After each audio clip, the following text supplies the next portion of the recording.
ایک ملک کا بادشاہ ہر وقت عجیب و غریب فرمائشیں کرتا رہتا تھا۔ اس کی عوام اور خاص طور پر اس کا وزیر اس سے بہت تنگ تھے۔ ایک دن بادشاہ کو ایک عجیب و غریب خواہش سوجی۔ اس نے اپنے وزیر کو حکم دیا کہ مجھے ایک ایسا محل بنا کر دو جس کی تعمیر اوپر سے نیچے کی طرف کی جائے، اور اگر جلد ہی یہ محل نہ بنا تو تمہارا سر قلم کر دوں گا۔ وزیر بہت پریشان ہوا کہ اب کیا کرے۔ بہرحال کچھ تو کرنا تھا۔ وہ اپنے گھر پہنچا اور اپنی بیوی کو سارا قصہ سنایا۔ بیوی نے مشورہ دیا کہ تم اللہ کے حضور مدد طلب کرو۔ وزیر کو مشورہ بہت پسند آیا۔ اس نے فوراً وضو کیا اور 2 نفل ادا کیے اور اللہ تعالیٰ سے دعا کی۔ دعا کرتے کرتے اس کو نیند آ گئی۔ خواب میں کیا دیکھتا ہے کہ وہ جنگل میں جا رہا ہے کہ اس کو کوئی چمکتی ہوئی چیز ملتی ہے جسے لے کر وہ بادشاہ کو دے دیتا ہے اور بادشاہ بہت خوش ہوتا ہے۔ وزیر کی جب آنکھ کھلی تو اس نے اپنی بیوی کو سارا خواب سنایا۔ بیوی نے کہا کہ جنگل کی طرف جاؤ، ہو سکتا ہے وہاں سے تمہیں کوئی مدد ملے۔ وزیر اگلے دن جنگل کی طرف روانہ ہوا۔ شام تک وہ جنگل میں بھٹکتا رہا لیکن اسے کوئی سراغ نہ ملا۔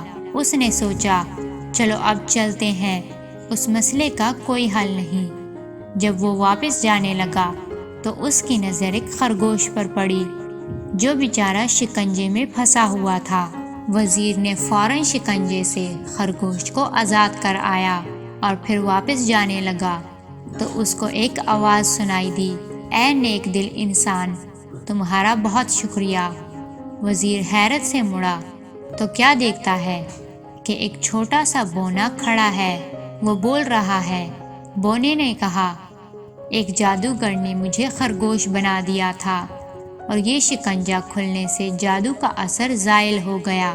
پھر بونے نے وزیر سے جنگل میں آنے کی وجہ پوچھی تو وزیر نے اسے اپنی مشکل بتائی تو بونے نے اسے اپنے ساتھ چلنے کو کہا اور اسے ایک بزرگ کے پاس لے آیا۔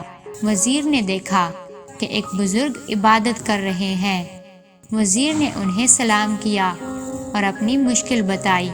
بزرگ مسکرائے اور کہا، بیٹا کوئی مسئلہ نہیں، اور وزیر کو ایک طوطا دیا کہ اس کو اپنے ساتھ لے جاؤ، یہ تمہاری مدد کرے گا۔ وزیر نے ان کا شکریہ ادا کیا اور واپس اپنے گھر چل دیا۔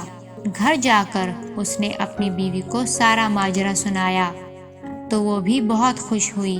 اگلے دن وہ بادشاہ کے محل گیا اور بادشاہ کو کہا، آپ میرے ساتھ چل کر دیکھیے میں کیسے اوپر سے نیچے کی طرف محل تعمیر کرتا ہوں۔ وزیر بادشاہ کو ایک کھلی جگہ لے آیا جہاں بادشاہ نے اپنے محل کو بنانے کو کہا تھا۔ اس جگہ مزدور، مستری اور تعمیراتی سامان پڑا ہوا تھا۔ وزیر نے طوطے کو ہوا میں چھوڑا اور کہا، چلو میاں مٹھو اپنا کام دکھاؤ۔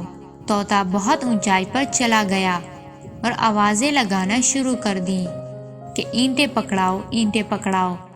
یہ سن کر بادشاہ کو بہت غصہ آ گیا اور وزیر کو کہا، بھلا اتنی زیادہ اونچائی پر کوئی اینٹیں کیسے پہنچ جائے گا؟ وزیر یہ سن کر بولا، حضور والا، اگر اتنی اونچائی پر اینٹیں نہیں پہنچائی جا سکتی تو اوپر سے نیچے محل کی تعمیر کیسے کی جا سکتی ہے؟ بادشاہ وزیر کی بات سن کر لاجواب ہو گیا اور اس نے اپنی غلط خواہش کی معافی مانگی اور وعدہ کیا کہ آئندہ ایسی کوئی خواہش نہیں کرے گا۔